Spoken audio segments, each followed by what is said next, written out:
Welcome to the France 24 debate, the right to a private life away from the glare of the media. The case of the French politician Benjamin Griveaux has put this issue very much in the headlines. Griveaux, a close political ally of President Emmanuel Macron, pulled out of the race to be Paris mayor after a sex tape was circulated online, allegedly the candidate masturbating while messaging another woman who was not his wife. Does being in the public eye mean you can no longer misbehave consensually in private? France has long protected the right to a private life. Is this now being eroded in the internet age by the advent and the ubiquitous nature of social networks? Or are these type of media helping to expose hypocrisy and double standards that have no place at all in public life? Our guests to discuss these issues are raring to go. I'll introduce them to you in no order of preference. First, Reina Stanwoli-Skaya, who is a cyber risk management expert and author of La Face Cachée d'Internet, The Hidden Face of the Internet. Yes? Thank you very much for being with us. On the other side of our studio is Emmanuel Vivier, co-founder of the Hub Institute. Good evening to you, sir. Specialist on digital marketing. Opposite him, Matthew Dalton, Wall Street Journal reporter in Paris, covering France, Europe, many things besides, I'm sure. And I'm looking forward to hearing your opinion, sir, especially with the American angle. Thanks for coming in to see us. Good evening. And last but definitely not least in any way, shape or form, Pierre-Jérôme Hénin, founder and president of the Progressive Company. Thank you all for joining us. Speak at any time you wish. I'll just kind of keep score and try to moderate. As I'm old-fashioned, Rainer, I'll start with you. So ladies first, and don't attack me for that, please. What is your reaction to what we've been seeing in the kind of like the exposing of layer upon layer of this story about the downfall of Benjamin Griveaux? Oh, well, it's multi-layered. It's a layer cake of reactions. First and foremost, regardless of whether someone misbehaves or not, that's their private life. And the case in question can very, very naturally be qualified as revenge porn. So which brings the question very quickly as to, well, did we have to wait for a male politician to be, exposed to this revenge porn situation to take it into account? I mean, it's been out there affecting a lot of victims, mainly women, for years, and it's been extremely difficult for private operators to get to terms with it and to, de-upload, those videos, and this help, the victims basically get back to a more normal life. And then you have plenty of other issues, which are the security issue, which are the trust issue, which are the lawmaking issue, the pseudo-anonymity debate issue, and so on and so forth. But I'm leaving it to also my... Indeed. Just worth pointing out, two people, of course, are currently in police custody accused of that, obviously, revenge porn angle would probably cover what's happened, yes. But obviously, basically breaching a person's right to have a private life, which is something that's very strict here in France. May I bring you in next, Pierre... Jérôme Hénin of the Progressive Company. In terms of what we're seeing, I mean, clearly there is, in many ways, perhaps a public interest idea here about this story. As a journalist, clearly interests me to know what a politician is doing, even if it's in his own time. Of course, there's a public interest. I used to work for a People magazine a few years ago called... A celebrity magazine, as we say. Celebrity magazine called Voici. Okay. And the relationship between the famous people, TV stars, politicians, and this kind of press has always been extremely ambiguous. Yeah. I do remember from my time at Voici that after 6 months or 8 months of no article about someone or someone else, the people, would call up the editor-in-chief and say, "Oh, you haven't spoken about me lately, so is there anything wrong with me?" Celebrities seeking coverage. So it's always a very ambiguous relationship. Now, the thing is that, yes, we have the toughest law in France to protect the private life. It's the Article 9 of the Civil Code that said everyone has the total right of having his private life fully respected. It's not the same in Germany, for instance, because being a public person in Germany, either a politician or a TV star or an actor or a singer, the laws say that you must admit that a part of you does not belong to you anymore and belongs to the public. So yes, someone can take pictures of you, and you are not allowed to take that person to court. Whereas in France, whenever someone takes a picture of you and you have not given your written consent for having it published, you can sue the person, take the person to court. So the law is extremely strict in France.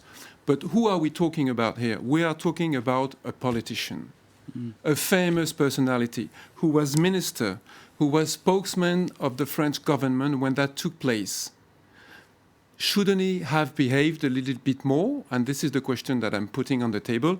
I do think so. There are two red lines that you can't cross as a politician, meaning as an example for people, exemplarity and responsibility. And the both lines have been crossed by Benjamin Griveaux.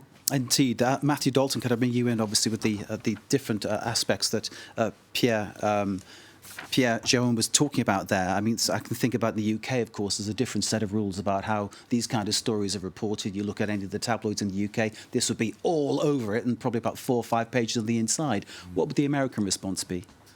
Well, we're pretty used to these kind of scandals in America. I mean, ever since the Monica Lewinsky scandal and Bill Clinton going on, there's been a whole list of them.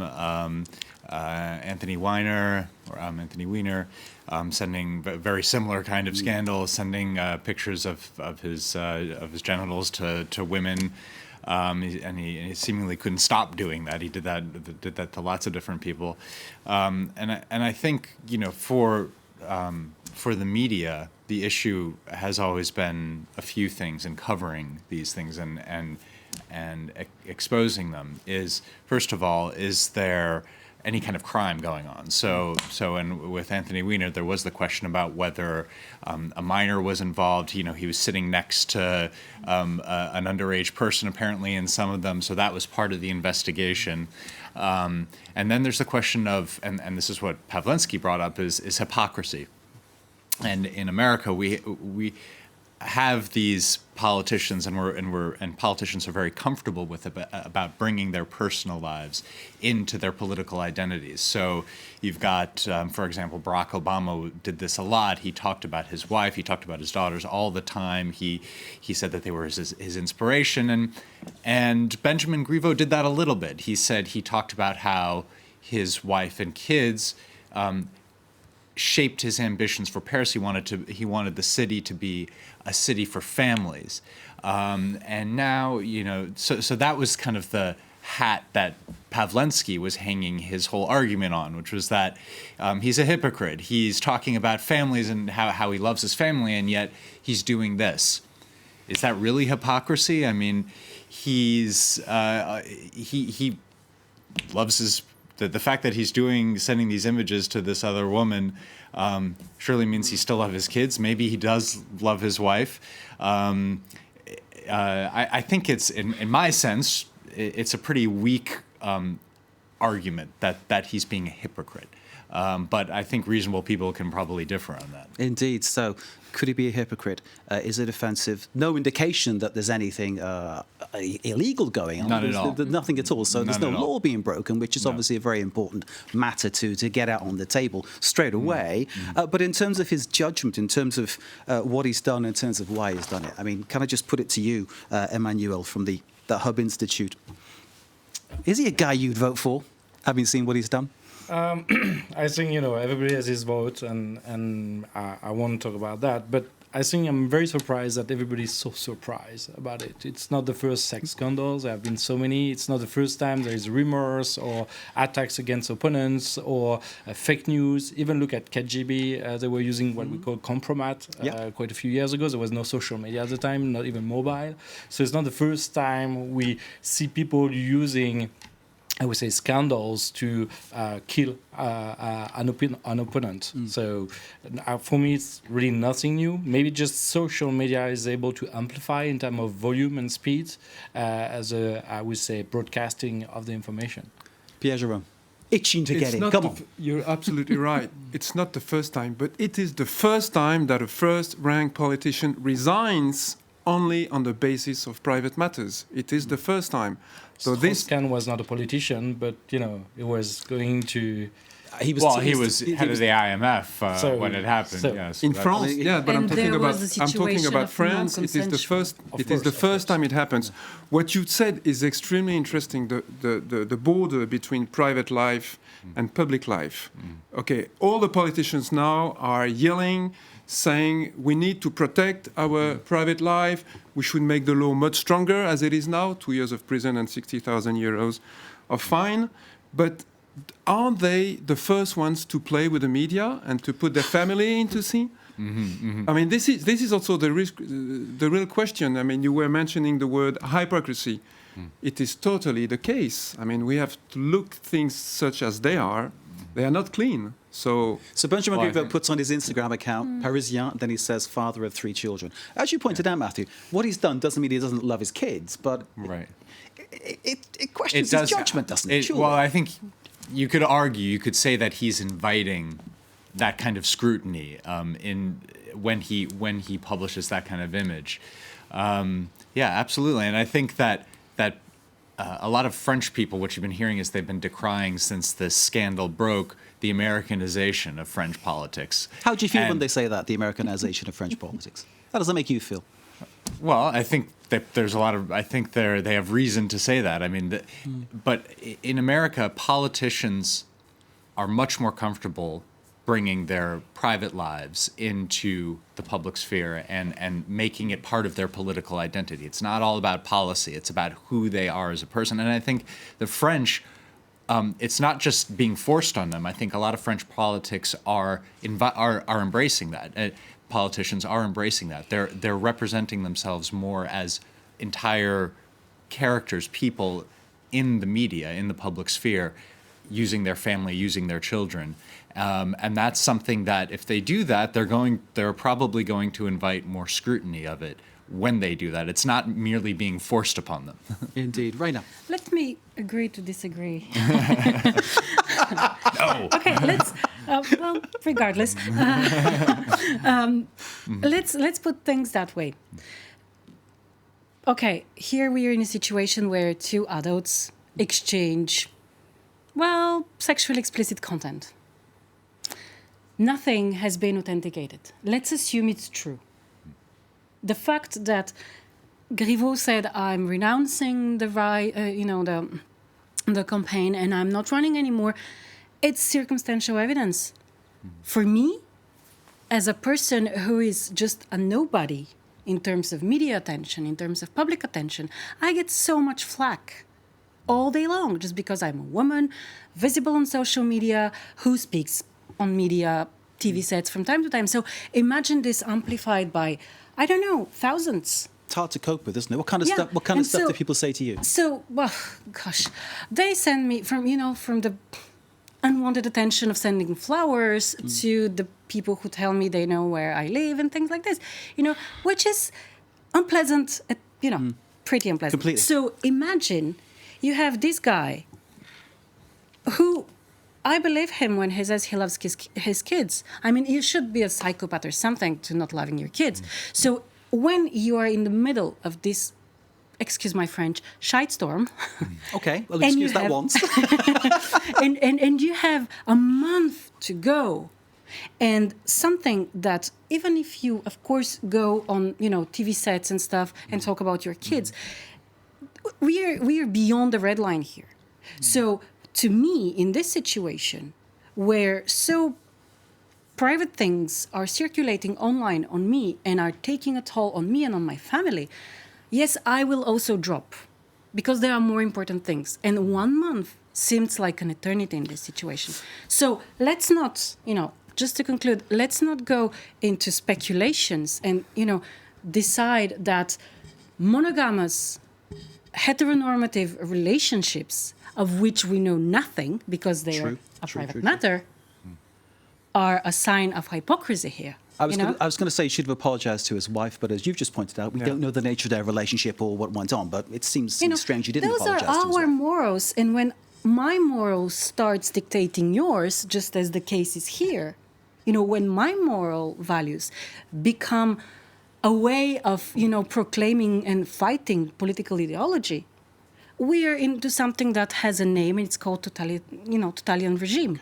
I think I think the argument that that he was being a hypocrite is, I think, pretty weak. Pretty weak, yeah. I think it's not like in the U.S. where you have some politicians who really use it as a cudgel against their opponents, who really use it to criticize them and try and stir up innuendo dirt about their personal lives, and then make themselves a target, rightfully so, if things are not exactly as they should be in their personal lives. Griveaux was not like that at all. He was merely saying that he wants to help out families. He has a family himself. It's something that has shaped his ambition for Paris. Should he be elected mayor? It's perfectly reasonable. Okay, I'm sorry, but go ahead, we are talking about something that goes beyond an exchange of emails with sexual content between two adults. Have you seen? The yes, I saw the video. It's hard not to see. It's pretty explicit. Well, I regret we don't have the video because we can't share the video. Yeah, but it leaves I nothing know. to the imagination. You can blur it, and I saw it. Right? I'm sorry. In 2018, when you are an expert on social media, such as he is, when you are spokesman of the French government, you just don't do these things. Serge Julie, the ex-boss of Libération, summed it up very well, said, c'est un con. Yes, there's no other words. I'm sorry, you don't do that. That's so foolish. Okay, you can do that, but you keep it for yourself. You don't mail it to someone. Privacy is a personal matter. 2018, you need to be exemplar as a politician. The gap between the French population and the politician class is so wide, and it widens it even more. And this is the conclusion. Indeed, people think politicians are in a different world. They don't appreciate things. They don't. No, but you can do. I mean, maybe they are more human, but I agree that they're not very They need to cautious. be exemplar. They need to be evolving. I'm sorry, I regret to have to say that, but they need to be exemplar. I think his team did say that before this all broke, that they were trying to humanize him, because he was incredibly. I mean, he was widely unpopular. He was going to lose the election, and seems like this video might have gone a little bit too far. Let's start the way, couldn't I suppose? Listen, we have to take a very short break, but we'll take up from there at part 2. Stay with us.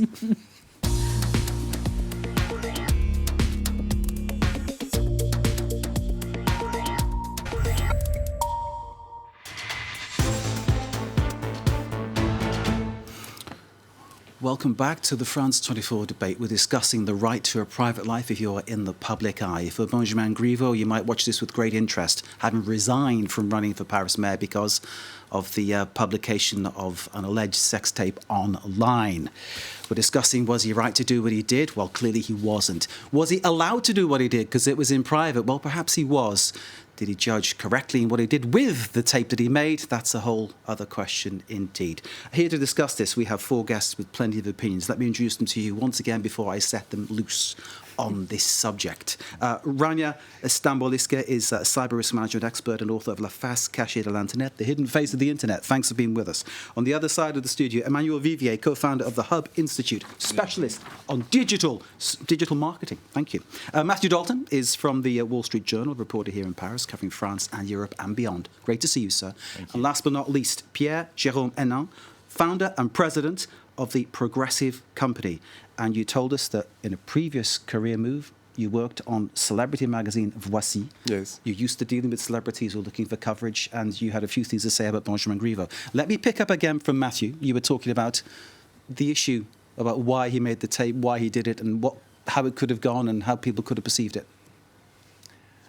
Well, I don't know why he made. I mean, I guess I do know why he made the tape. Who knows why he does that? That's one of the things, isn't it? I think, he was unwise to make it clearly. He was certainly within his rights. I think the decision to resign from the race, to drop out of the race, was a political decision, not a legal decision in any way. But that's his political career is not over. I mean, political careers last for decades. He's relatively young. He could very well. He's still in the Assemblée Nationale, to my knowledge, and he could very well run again for all kinds of other offices. And people forget about this stuff. Pierre Jérôme, do you think that's the case? You think he can survive? He can continue he can come back from this? I don't know whether we want to talk about the future. This is France. It's a racy country. People like their What do you mean politicians by to be... this is France? Like people can do what he did and just be happy and nothing happened? If he did it in the UK, he'd be finished. I mean, I don't it's know. as simple as that, I think, you know? Let's make an appointment. Let's talk about that in a year time and we'll see who was right. I don't know. You can come back anytime as a guest. You're really good. No problem at all. Thank all you. four can. This is fantastic. In terms of how the media act in this, do you feel, and I'm talking principally to our two media men, but you guys have opinions too, and clearly I'm interested to hear what you have to say about this. Is the media to blame in some way? Do we as journalists push too far to get stories? Is this something we're looking for constantly? Do we have a question?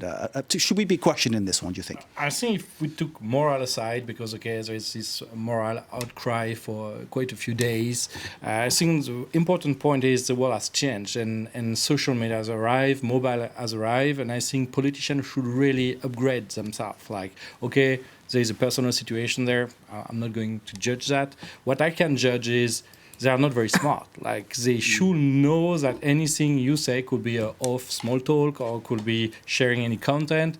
It won't stay private forever. Anything you share, you say is going to be shared if you are a public person, one way or another. And I think they have not been very cautious in not understanding that anything could be taken against themselves in the future. Is it a cultural thing? Because I'm thinking principally of my country, where the Prime Minister is a man who is reputed to have a number of illegitimate children. And I'm thinking of the US, where Donald Trump was caught on tape talking about grabbing women by their private parts. He's been faced with rape allegations. He's had an affair with a pornographic actress who he paid off to be quiet.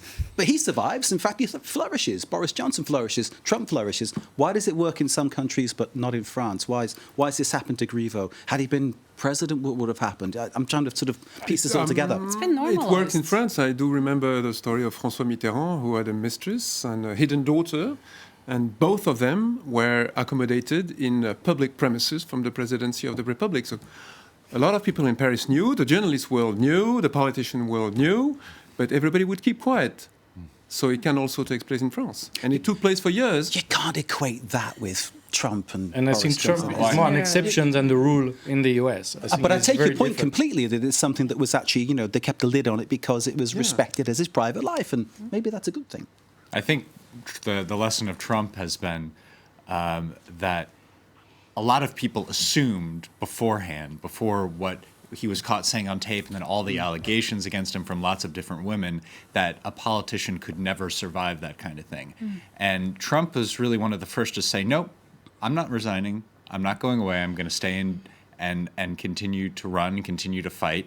And as long as your base of political support is there, and the other option for them is distasteful, you can get the votes. You can still win, and you can argue that's an unfortunate lesson because the behavior that he's been accused of is really terrible, and arguably should force somebody to leave public life. But the lesson that he's taught American politics is that no, maybe it's worthwhile to stick around and tough it out.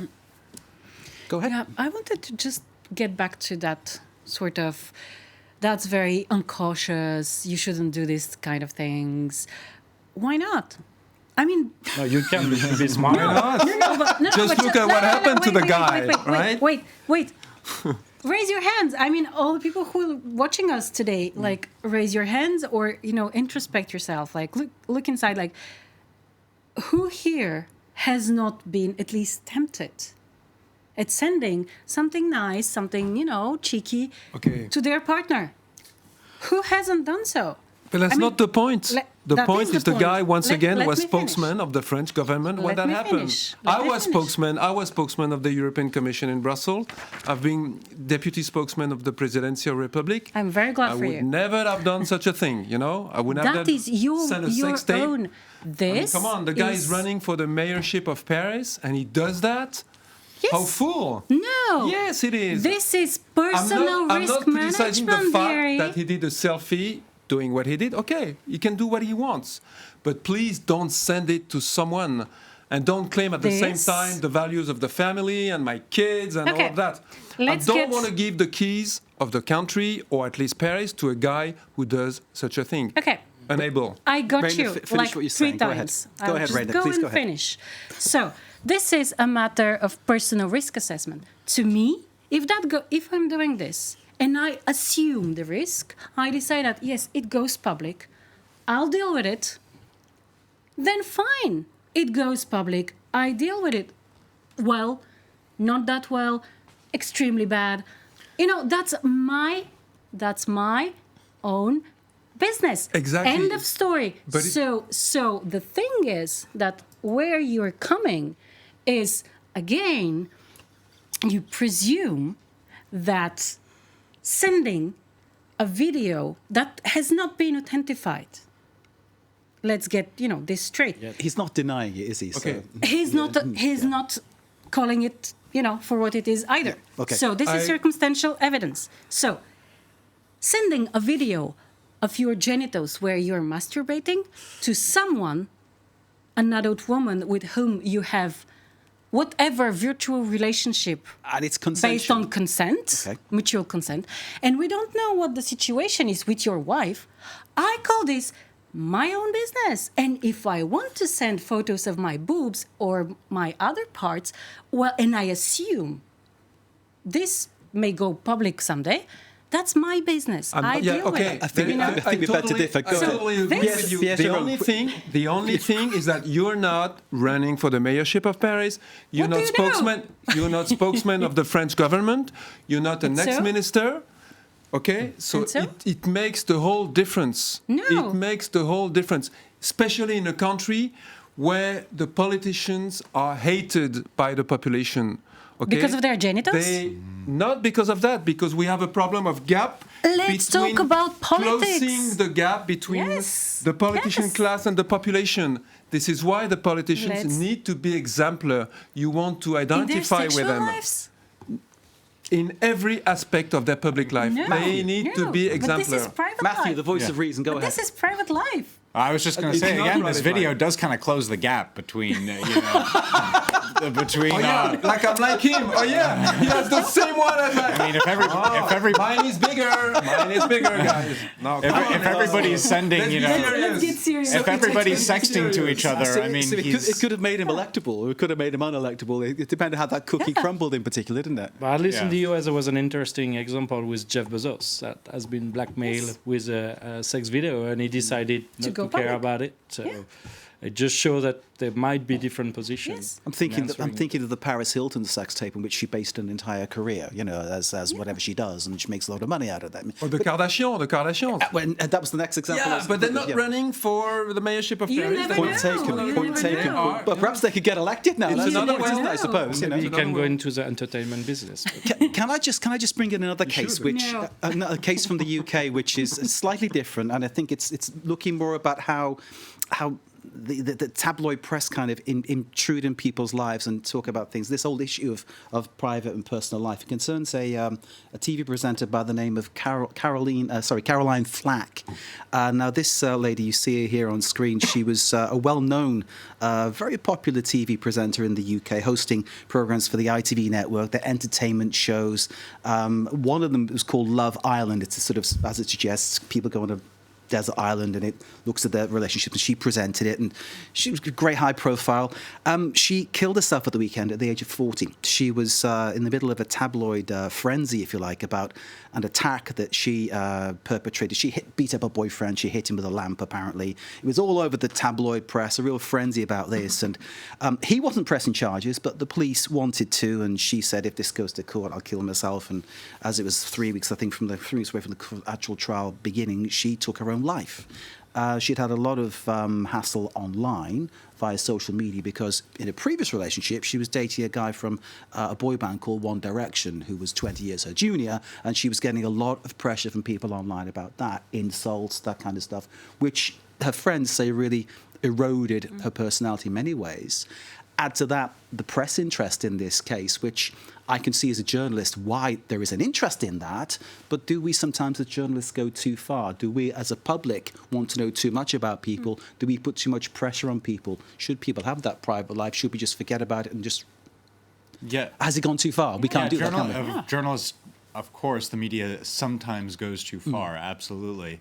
But I think speaking also to the point about her feeling, and a point you raised, feeling harassed online, I mean, there is...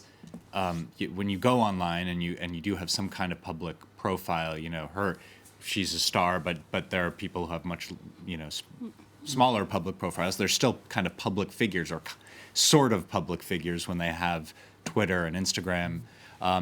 You're exposing yourself, and the answer to not expose yourself that way is to not be on social media and to just get off it. That's called self-censorship. Sorry to interrupt, but that's called self-censorship. If we decide to do that, if we decide to just stay silent, just because something I'm saying or the way I'm taking a selfie or something displeases some people and they're rabid enough to come on, after me on social media. So that's called self-censorship. Yeah, I guess it is self-censorship, but I guess there are other ways potentially to express yourself than being online in a public forum. It's true, it's a lot easier to do so when you do have a social media account, but it's still, you have to weigh the kind of risks and benefits to being in that arena. And still, we are so long into the debate, we are closer to the end than to the beginning, and we are yet to talk political ideas. Again, we've been talking about speculations about his genitals, her genitals, whatever, stuff. And where are the ideas? Where is the politics in this? Isn't this the whole point, that the ideas and the politics and everything that could be good about that is completely washed out by the fact that this guy's put his business out there for everybody to look at, in the wrong sense. He didn't. No? He gave it. That's how trust works. He gave a video to someone who he decided to trust. So there's been no breach of his private life because he actually gave the video away. That's an interesting twist. Would we buy that? He sent the video to a woman who consented to receiving it. Well, and if you have read the alleged texts that go with the video, contextually speaking, she had sent him a video of other parts of hers, right? So she's in police custody. Her boyfriend, the Russian dissident, is in police custody too, just to remind people that this is still an ongoing legal case, of course, and they're accused of infringing and contravening his rights to a private life. In terms of... Sorry, Matthew, go on. Well, it's certainly different from having this material stolen off your phone, like potentially what happened in the Jeff Bezos case, where... there's the allegation that it was Mohammed bin Salman who hacked his phone personally. So that's very different than the person who you sent it to, then using it, then giving it to somebody else. Even in the U.S., having your phone hacked and your photos stolen in that way is against the law. Whereas if somebody who received it from you willingly then gives it to somebody else, that's not against the law. And there's a question are politicians ready for a world where there's a two-way conversation, where they don't control the agendas, they don't control the topics, they don't control the moment? And normally, we respect them because of their position. If they have a press conference, you're probably not going to insult any of them. But online, it's totally different. You can have any kids with 20 million followers suddenly asking you a stupid question, or mocking you, or making fun of you, or attacking you maybe on good grounds, and sometimes not. And I think it's a big changing world for politicians. And in the middle of all this, Donald Trump, it seems, has become the master of how to use social networks, or not, as the case may be. Sometimes... Let's say it's one way of mastering it. Probably there are a few others. Obviously, I would be looking to see what Trump says every moment of every day. Boris Johnson, I don't think I bother. Emmanuel Macron, it's always fairly predictable. But the way Trump uses social media is... It's amazing. I wouldn't have predicted it. Would you, Matthew? In terms of how he does that? Well, his tweeting style was there before the election. And I think everybody thought, well, once he becomes president, he's going to turn it down.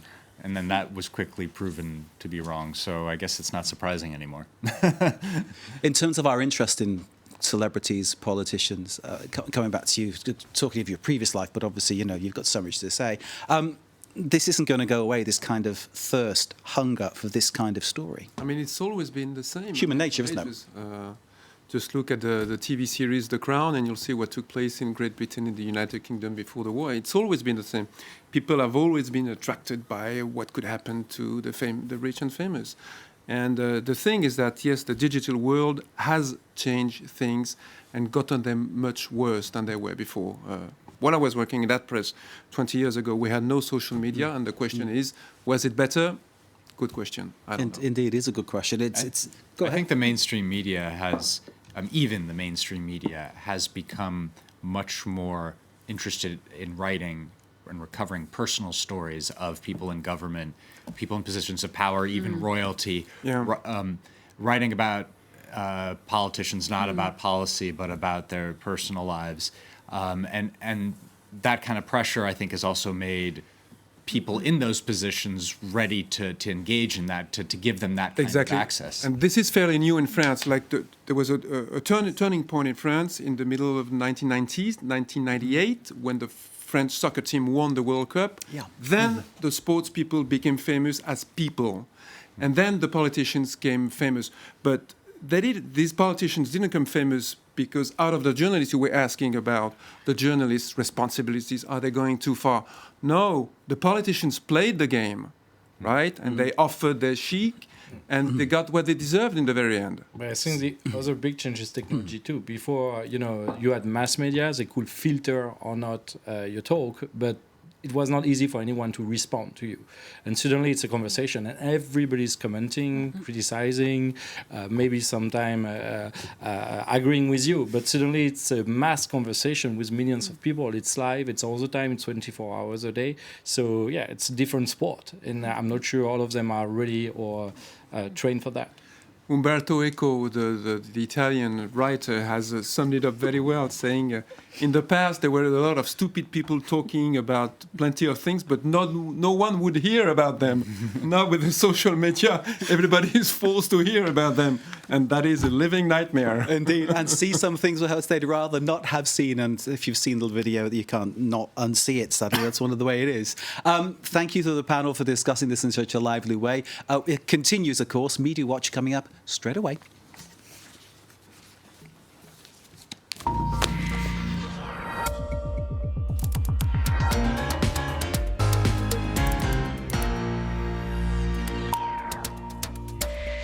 James just setting up. We have James Rennes-Tabloid, we've got Emmanuel Vivier, we've got Matthew Dalton and Pierre-Jerome Henin, who've all got things to say. So I don't think you're going to get through what you've got, mate. All right, well, look, there's been a lot of coverage of this. I can well imagine. Some racy headlines. These guys are ready, don't worry. And it's been sort of called the French Wiener affair, which I suppose, first of all, Wiener... Anthony was telling us all about that. But Wiener, first of all, was dealing with a minor, so it's important to make that distinction. I think the depth of that one was far deeper than this, I think. But that's right, and certainly the reactions in France, what we've seen is a much more vociferous defence of protection of privacy. So, in any case, a lot of interest in this around the world. Russian artist and girlfriend in custody. That's of course more the angle that we've been seeing today, and indeed the identity of the lady who was behind. It appears, at least, sharing this video, Alexandra de Tadeo, and her links to, I suppose, far left circles in Paris, sort of activist circles, in particular Juan Branco, who is a lawyer. I suppose he has links to the far left France Insoumise sympathises party. with the Gilets jaunes. That's right, and he has written a book called Crépuscule, which means dusk, and it's extremely, extremely critical of Emmanuel Macron and so he's got an agenda or two. That's right. So this lawyer had advised the activist in question, Piotr Pawlenski. He had met with his girlfriend on a number of different occasions. So clearly there was some sort of social link between them.